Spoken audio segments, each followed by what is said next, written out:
ഇതിപ്പോ കച്ചിട്ട് ഇറക്കാനും വയ്യ, മതിച്ചിട്ട് തുപ്പാനും വയ്യ എന്നുള്ള അവസ്ഥയിലാണ് ഞാൻ. മധുരിക്കുന്ന അങ്ങോട്ട് ഇറക്കുക, കഴിക്കുന്നത് അപ്പാടെ തുപ്പുക, അത്രേ വേണ്ടൂ. അപ്പൂന്റെ മായുടെയും കാര്യം ഓർക്കുമ്പോഴേ എനിക്ക്. അത് ഓർക്കുമ്പോഴല്ലേ നിനക്ക് എനക്കേടുള്ളൂ. അപ്പൊ ഓർക്കണ്ട, കഴിഞ്ഞില്ലേ? ആളിയൻ ഇങ്ങനെ ആനയുടെ ദേഹത്ത് ബയക്കുകൂടി പൊട്ടിക്കുന്ന പോലെ സംസാരിച്ചങ്ങനെ. ആനയുടെ ദേഹത്തല്ല, ആളിയന്റെ ദേഹത്താ പൊട്ടിക്കേണ്ടത്.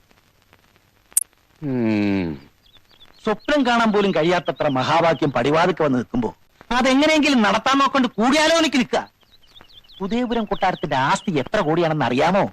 അതിന്റെ അനന്തരാവകാശിയായിട്ടാ മായ വരാൻ പോണത്. ഇതൊന്നും അറിയാൻ പാടില്ലാണ്ട് അല്ല അളിയ. ഇതൊക്കെ പറഞ്ഞ അപ്പു സമ്മതിക്കൂ? സമ്മതിക്കും, ഇല്ലെങ്കിൽ സമ്മതിപ്പിക്കണം. അതിന് നിങ്ങൾക്ക് വയ്യെങ്കിൽ ഇങ്ങോട്ട് പറ, ഞാൻ ചെയ്യാം. അപ്പൊ വസ്ത്രങ്ങൾ കഴിഞ്ഞു, ഇനി ആഭരണത്തിന് ലിസ്റ്റ് ഇടാം. വളയെത്രണം വേണം? രണ്ടെണ്ണം മതി. അയ്യേ, രണ്ടെണ്ണൊന്നും പോരാ, ഒരു 10 എഴുതാം. കൈ നിറച്ച് വള കിടന്നാലേ അതിനൊരു അഴകുള്ളൂ. പിന്നെ നല്ല ഇറക്കുള്ളൊരു മാല, നല്ല വീതിയുള്ളൊരു മാലയും വേണം. 6-7 പവനെങ്കിലും ഉണ്ടെങ്കിലേ കാണാനൊരു എടുപ്പുണ്ടാവും. അതൊന്നും വേണ്ട. വേണം, ഇത് കുളിമുറി പോകുമ്പോ ഇടാനല്ല, കല്യാണത്തിന് ഇടാനുള്ളതാ.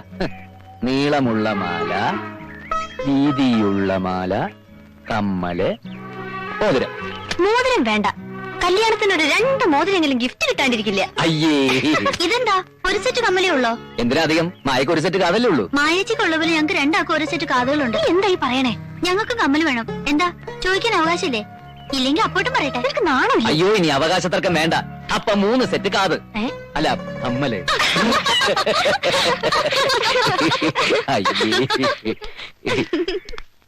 എന്താ ഒരു പൊട്ടിച്ചിരി അട്ടകാസമൊക്കെ? വല്യമ്മ വലിയ ഗമയിലാണല്ലോ. ഭാഗീരഥി, നീ കുട്ടികളെയും കുട്ടി അകത്തേക്ക് വെക്കോ. വാടി, വാ മക്കളെ. ഒന്നുമില്ല, വാ. എന്താ വല്യമ്മാവൻ ഈ നേരത്ത്? എന്താ വല്യമ്മാവന് വരാൻ പ്രത്യേക നേരം വല്ലതുണ്ടോ? ഇനി അമ്മയ്ക്ക് വരാനൊരു സമയം, അച്ഛന് വരാനൊരു സമയം, വായ്നോക്കിക്ക് വരാൻ മറ്റൊരു സമയം, അങ്ങനെ വല്ലതും ഉണ്ടോ? ഓ, വലിയ ചൂടിലാണല്ലോ. അല്ല, അപ്പൊ എങ്ങോട്ടാ? എങ്ങോട്ടില്ല, ഇത്തിരി വെള്ളം കുടിച്ചിട്ട് ഇവിടെ വന്നിരിക്കാന്ന് കരുതി. അതിനാണ് ഈ അകത്തേക്ക് പോണമെന്നില്ല, വെള്ളം ഇങ്ങോട്ട് വരും. അതെന്താ, വന്നോട്ടെ. പായത്തിൽ വെള്ളം. പിന്നെ അമ്മാവ കൊട്ടാരത്തിൽ പോയിട്ട് എന്തൊക്കെയുണ്ട് വിശേഷം? വിശേഷമൊക്കെ ഞാൻ അങ്ങോട്ട് വന്ന് പറയാം. തൽക്കാലം അപ്പു ഇരിക്കണ്ട, ഞങ്ങൾക്ക് ഇത്തിരി കുടുംബകാര്യം പറയാനുണ്ട്. ശരി, ഞാൻ പിന്നെ വരാം. എന്തിനാ പിന്നെ അയക്കണത്? താൻ കാര്യം പറയണോ വർമ്മേ? അത് പിന്നെ അത് വേണ്ട, ഞാൻ തന്നെ കാര്യം പറയാം. അപ്പു ഇങ്ങോട്ട് വന്നേ. അപ്പൂട്ടൻ എന്തിയെ? അച്ഛ, അപ്പൂട്ടൻ എവിടെ? അവൻ പോയി. പോയോ? നല്ല ആളാ. ആഭരണങ്ങളുടെ ഫാഷൻ കാണിക്കാൻ എന്നെ കൊണ്ടുപോകാന്ന് പറഞ്ഞിട്ട് അങ്ങനെ മുങ്ങാൻ ഞാൻ സമ്മതിക്കില്ല.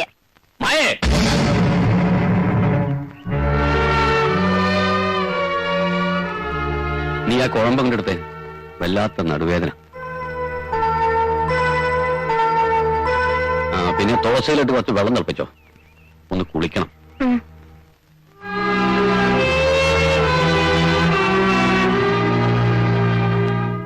ഇപ്പൊ അപ്പുവിന് കാര്യങ്ങളൊക്കെ മനസ്സിലായല്ലോ. ആ കുടുംബത്തോട് തനിക്കുള്ള സ്നേഹം എനിക്കറിയാം. താനിവിടെ സഹകരിക്കാണ് വേണ്ടത്. ഇനി മായ ഇതെങ്ങനെ പറഞ്ഞു ബോധ്യപ്പെടുത്തുമെന്നുള്ളത് അടുത്ത പുലിവാലി. ആ കാര്യം ഞാൻ അപ്പുനെ തന്നെ ഏൽപ്പിക്കുക. ഗുരു കാരണവരെ പോലെ താൻ ആ കുട്ടിയോട് കാര്യങ്ങൾ പറഞ്ഞ് മനസ്സിലാക്കുക. കുറച്ചുകൂടെ വ്യക്തമായിട്ട് പറഞ്ഞ, ഞാൻ മായയെ മറക്കണം, മായ എന്നെ. ഞങ്ങളുടെ വിവാഹം നടക്കൂല. അതായത് തനിക്കിനി ഞങ്ങളുടെ കുടുംബത്തിൽ നിന്നൊരു ബന്ധം വേണമെന്ന് നിർബന്ധാന്ന് വെച്ചാ എന്റെ ഒരു മോളുണ്ട്, സുനന്ദ. താൻ അറിയും, മായേക്കാൾ മിടുക്കിയാണ്. വിവാഹം ഉടനെ നടത്തി തരാം. നിങ്ങളുടെ മകളുമായിട്ടൊരു ബന്ധം ഉണ്ടാവുന്നതിൽ എനിക്ക് സന്തോഷമുള്ളൂ. പക്ഷേ കല്യാണം കഴിക്കാൻ പറ്റില്ല. ചെറ്റത്തരം പറയുന്നോടാ. ഓനയ്ക്ക് വെക്കുന്ന മയക്കുപൊടി എനിക്കിട്ട് വെച്ചോണ്ടല്ലോ ഞാൻ മയങ്ങി വീഴുവൊന്നുമില്ല. കൊട്ടാരത്തിൽ നിന്ന് ഇത്തിരി പൊന്നും പണവും കിട്ടുമെന്ന് കണ്ടപ്പോ അവിടെ തൂക്കി വെക്കുകയാണല്ലേ. ഞാൻ ജീവിച്ചിരിക്കുമ്പോ നടക്കില്ല. അതാരോടും പറഞ്ഞേ, തന്റെ അടിയനോട്. അധികം ഇടയണ്ടപ്പൂ.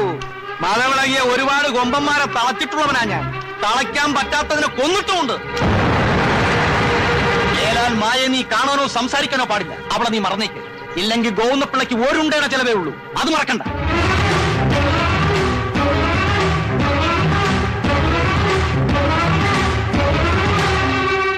എന്തായി?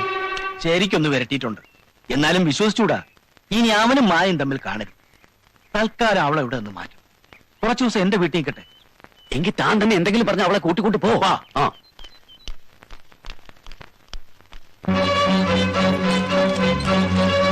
ഒന്ന് വേഗം പാടും. മതി മതി മതി മതി. വേഗം തുടങ്ങിക്കോ. എന്താ അപ്പോ ഇത്? എന്തിനാ ഇതൊക്കെ? പന്തലിടാൻ. പന്തലോ? എന്തിന്? പിന്നെ പന്തലിടാതെ കല്യാണം നടത്താൻ പറ്റുമോ? അപ്പോ ആവശ്യമില്ലാത്ത കുഴപ്പത്തിനൊന്നും പോകണ്ട. ഞാനായിട്ട് ഒരു കുഴപ്പത്തിനും പോകുന്നില്ല. ആരും ഇങ്ങോട്ട് വരായിരുന്ന മതി. തൂണൊക്കെ നല്ലോണം കുഴിച്ചിടാ. പന്തലിനൊക്കെ നല്ല ബലം വേണം. ഒരു ഉഗ്ര അടി വേണം നടക്കാനുള്ള. ഇതൊക്കെ അവിടെ ഇവിടെ കുഴിച്ചിടാ. അത്യാവശ്യത്തിന് എടുക്കാം. അമ്മ ഭയപ്പെടുകയൊന്നും വേണ്ട. എന്റെ മായയുടെ കല്യാണമായി ഈശ്വരൻ കുറിച്ചിട്ടതാ. അത് നടക്കും. അമ്മാവാ, മാവോ, അമ്മായി, അമ്മായി. എന്താ അമ്മാവാ? എന്റെ കല്യാണമാ. കല്യാണോ? അതെ, അമ്മാവൻ വരണം, അനുഗ്രഹിക്കണം. നീ അല്ലെങ്കിലും വടതിലുള്ളവനാ. നീ ഇങ്ങനെ വന്ന കാലിൽ നിന്നാ എങ്ങനെയാ? കേറിയിരിക്കേ. ഓ വാ. ഇല്ല, ഞങ്ങൾ ഇവിടെ നിന്നോളാം. അതേ എളുപ്പം. അപ്പുന്റെ കല്യാണ.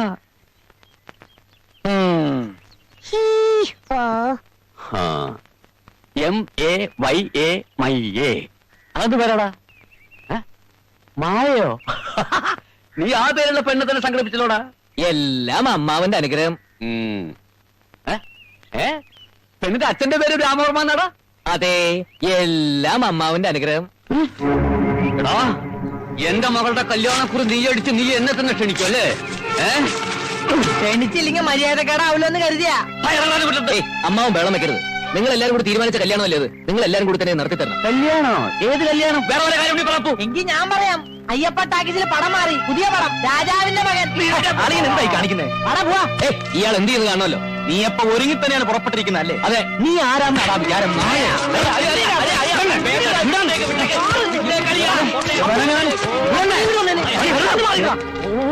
എന്താ മായയെ തന്റെ വീട്ടിൽ കൊണ്ടു നിർത്തിയ എല്ലാം അവസാനിച്ചു കരുതിയില്ലല്ലോ. പുല്ല്, എനിക്ക് ജീവനെടുക്കും. ഞാൻ അവളെ വിളിച്ചിറക്കി കൊണ്ടുപോവുകയും ചെയ്യും, കല്യാണം കഴിക്കുകയും ചെയ്യും.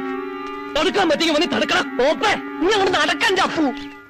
ഇനി കടുങ്കൈ തന്നെ വേണ്ടി വരും. വേണ്ട, തല്ലാനും കൊല്ലാനും നിൽക്കണ്ട. ഞാൻ മായോട് എല്ലാം പറയാൻ പോവാ. അവളെ പറഞ്ഞ് സമ്മതിപ്പിച്ച് കൊട്ടാരത്തിൽ കൂട്ടിക്കൊണ്ടുപോയി എനിക്കറിയാം. മായേച്ചി സമ്മതിക്കില്ല. അപ്പോട്ടെന്ന് പറഞ്ഞ മായേച്ചിക്ക് ഭ്രാന്താ. കേറി പോടിയാസത്തെ. മുതിർന്നവർ സംസാരിക്കുന്നത് പാത്തും പതിയുന്നത് കേൾക്കരുത്. പല പ്രാവശ്യം പറഞ്ഞിട്ടുള്ളല്ലേ.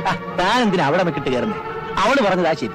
കൊട്ടാരത്തിലെ കാര്യം മായയോട് മിണ്ടിയാ മതി. ആ നിമിഷം അവൾ ഇറങ്ങി ഓടും അവന്റെ അടുത്ത്. അതോടെ എല്ലാം തീരും. ഇനിയിപ്പോ എന്താ ചെയ്യുക? എന്ത് ചെയ്യാനാ? തന്റെ ശുനകനെയും ശുംഭനെയും ഒക്കെ വീട്ടിൽ വിളിച്ച് കയറ്റുമ്പോ ഓർക്കണായിരുന്നു. എന്റെ തലയ്ക്ക് ഭ്രാന്ത് കയറുക. എല്ലാത്തിനും വിഷം കൊടുത്ത് ഞാൻ ഈ പെരക്ക് തീ വയ്ക്കും.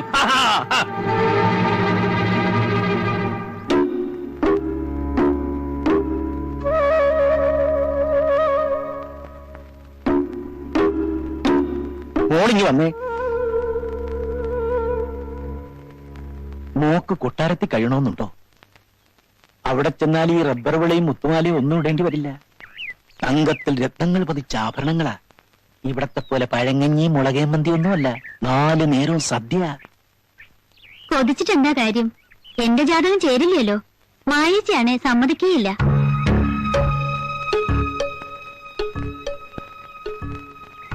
സമ്മതിക്കും.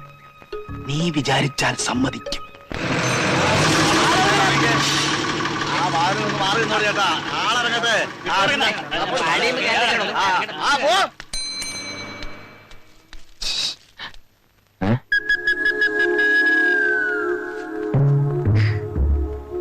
എത്ര നേരം ഞാൻ അപ്പോട്ടിനെയും കത്തോടെ നിൽക്കാൻ തുടങ്ങിയിട്ട്. എന്താ കാര്യം? മായേച്ചി വന്നിട്ടുണ്ട്. അത്യാവശ്യമായിട്ടൊന്ന് കാണണമെന്ന് പറഞ്ഞു. അയ്യോ, ഇപ്പൊ വേണ്ട. ആ കോന്തനമാവൻ പോയിട്ടില്ല. രാത്രി വന്നാ മതി എന്ന് പറഞ്ഞു. ഞാൻ അടുക്കള ഭാഗത്ത് നിൽക്കാം. അങ്ങോട്ട് വന്നാ മതി. എന്തെങ്കിലും കുഴപ്പമുണ്ടെങ്കിൽ ഞാൻ അടയാളം തന്നോളാം. ശരി, നീ പോട്ടെ.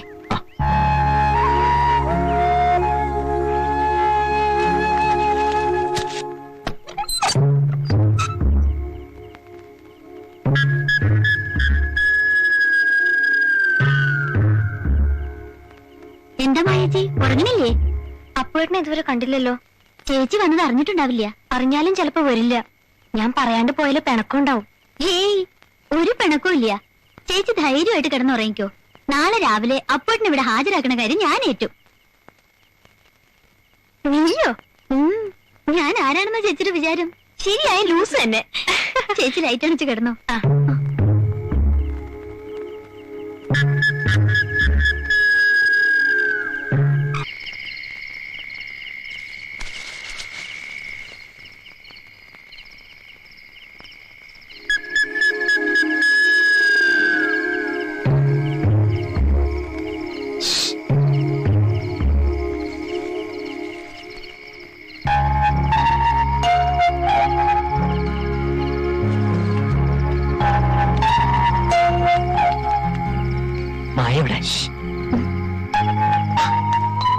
ഇവിടെ ഇരുന്നോ, ഞാൻ പോയി മായേച്ചി വിളിച്ചോണ്ടുവരാം.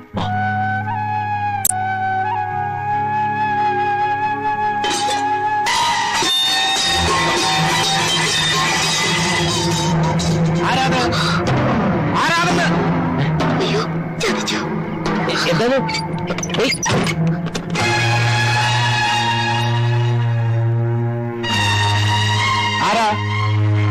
ആരാന്നാ ചോദിച്ചേ?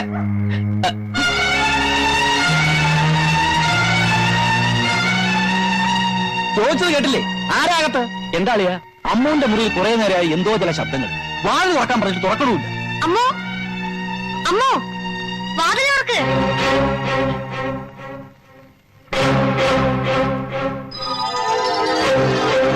വാതിൽ ചവിട്ടി പൊളിക്കണോ?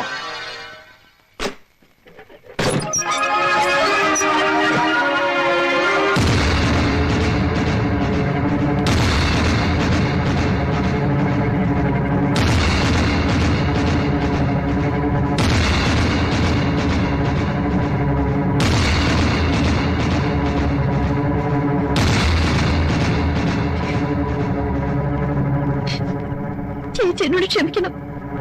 അല്ല അമ്മാവ, ബഹളം വെക്കണ്ട. നാട്ടുകാരറിഞ്ഞാൽ കൂട്ടത്തോട് ആത്മഹത്യ ചെയ്യാൻ വരും. അമ്മാവ ഞാൻ പറയുന്നൊന്ന് കേക്ക്. ആ പെണ്ണി, നീ ഒന്നും പറയണ്ട. ഓടാ ഇവിടുന്ന്. അമ്മാവ, ഞാൻ ഒരു തെറ്റും ചെയ്തിട്ടില്ല. ഓടാ. ഞാൻ പറയുന്നത് വിശ്വസി. നീ ഒന്നും പറയണ്ടടാ ചെറ്റേ. സത്യത്തിൽ എന്നെ ചതിക്കുകയായിരുന്നു. പറയണ്ട. നീ ഈ കുടുംബത്തെ ചതിക്കുകയായിരുന്നു. ഓടാ ഇറങ്ങി.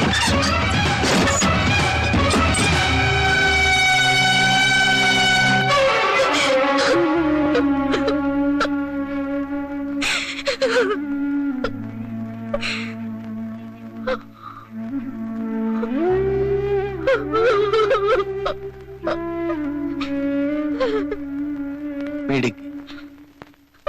കരയണ്ട. എല്ലാം എല്ലാവരുടെയും നല്ലതിനു വേണ്ടിയാ. ഭ്രാന്തിളകിയവരെ പല വിധത്തിൽ ചികിത്സിക്കാറില്ലേ? അതുപോലാണ് ഇതെന്ന് കൂട്ടിയാ മതി.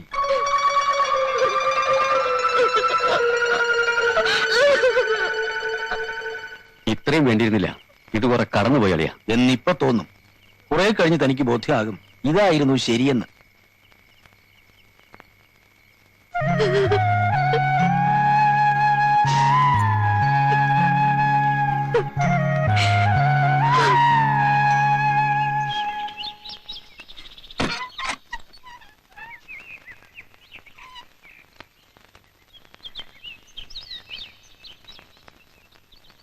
മോളെ, എന്തൊരു ഇരിപ്പാ ഇത്.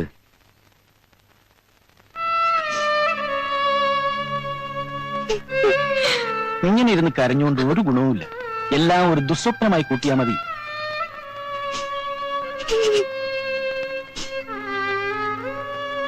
നിങ്ങൾ രണ്ടാളും ഒരുപാട് ആശിച്ചതല്ലേ? നീ അവനെ ശിക്ഷിക്കരുത്. വേണമെങ്കിൽ നിന്റെയും അപ്പുവിന്റെയും കല്യാണം